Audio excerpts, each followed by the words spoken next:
Assalamualaikum warahmatullahi wabarakatuh. Saya Aura Tirsa Melinda dengan NIM 44114200015 dari Rombel Biologi B 2020. Pada kesempatan kali ini saya akan menceritakan materi evolusi yaitu tentang burung finch seleksi alam Darwin.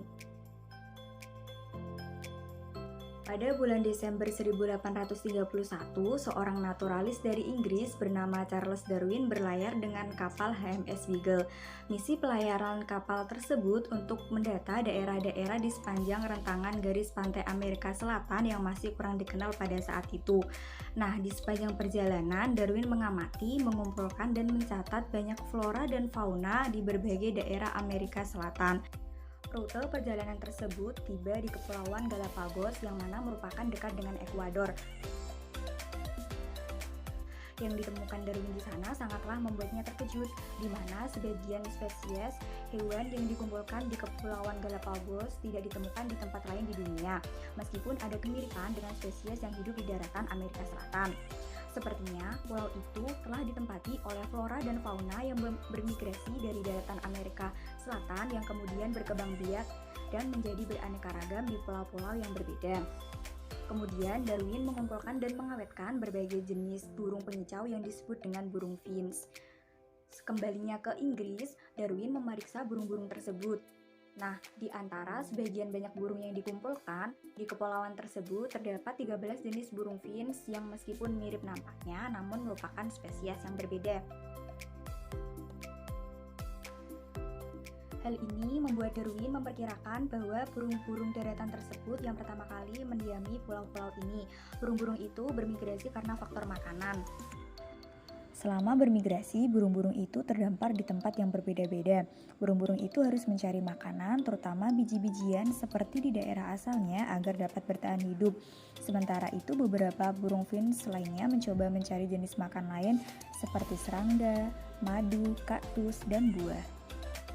Akibat proses adaptasi terhadap variasi jenis makanan inilah, burung-burung finch akhirnya mempunyai bentuk paruh yang bervariasi pula.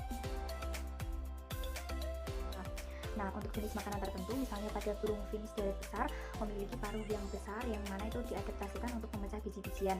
Nah, kemudian yang kedua yaitu ada burung finch pohon yang berukuran kecil menggunakan paruhnya untuk memakan serangga. Kemudian ada burung finch pelatu di mana menggunakan duri kaktus atau ranting kecil sebagai alat untuk mendeteksi rayap dan serangga pelubang kayu lainnya. Nah, evolusi paruh pada salah satu burung finch yang dibahas Darwin yaitu burung finch darat berukuran sedang, merupakan salah satu dari burung finch yang ditemukan Darwin di Kepulauan Galapagos. Burung finch menggunakan paruhnya yang kuat untuk memecah dan menghancurkan biji-bijian. Jika diberi kesempatan untuk memilih biji-bijian yang besar atau yang kecil, burung itu akan memilih biji-bijian yang kecil yang lebih mudah dipecahkan. Nah, selama musim penghujan, biji-bijian kecil yang dihasilkan itu sangat berlimpah, sehingga burung finch darat relatif mengonsumsi hanya sedikit biji-bijian besar. Akan tetapi, selama musim kemarau, ketersediaan semua biji-bijian menjadi berkurang, dan burung itu secara proporsional memakan lebih banyak biji-bijian yang besar. Perubahan dalam pola ketersediaan makanan ini berhubungan dengan perubahan dalam rata-rata ketebalan paruh pada burung tersebut. Sifat ini diwariskan dan bukan didapatkan. Nah, perbandingan burung finch berparuh tebal meningkat selama musim kering karena secara rata-rata individu dengan paruh yang lebih tebal menurunkan gen-gennya yang lebih banyak keturunannya dibandingkan dengan burung-burung yang berparuh tipis.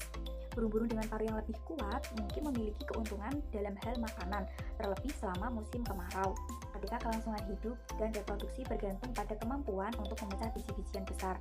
Sebaliknya, nah paruh yang lebih kecil tampaknya merupakan alat yang lebih efisien untuk memakan biji-bijian yang lebih kecil yang produksinya berlimpah selama musim hujan. Para saintis menguji hipotesis Darwin bahwa paruh burung finch Kepulauan Galapagos merupakan hasil adaptasi evolusioner terhadap sumber makanan yang berbeda. Konsep ini merupakan seleksi alam, dan Darwin menjelaskannya dalam bukunya yaitu The Origin of Species pada tahun 1859 ini. Ini teori evolusi melalui seleksi alam telah diterima secara luas sebagai teori yang paling akurat untuk menjelaskan asal mula keragaman makhluk hidup di bumi. Itulah cerita mengenai evolusi burung finch seleksi alam Darwin. Sekian dari saya, kurang lebihnya mohon maaf. Wassalamualaikum warahmatullahi wabarakatuh.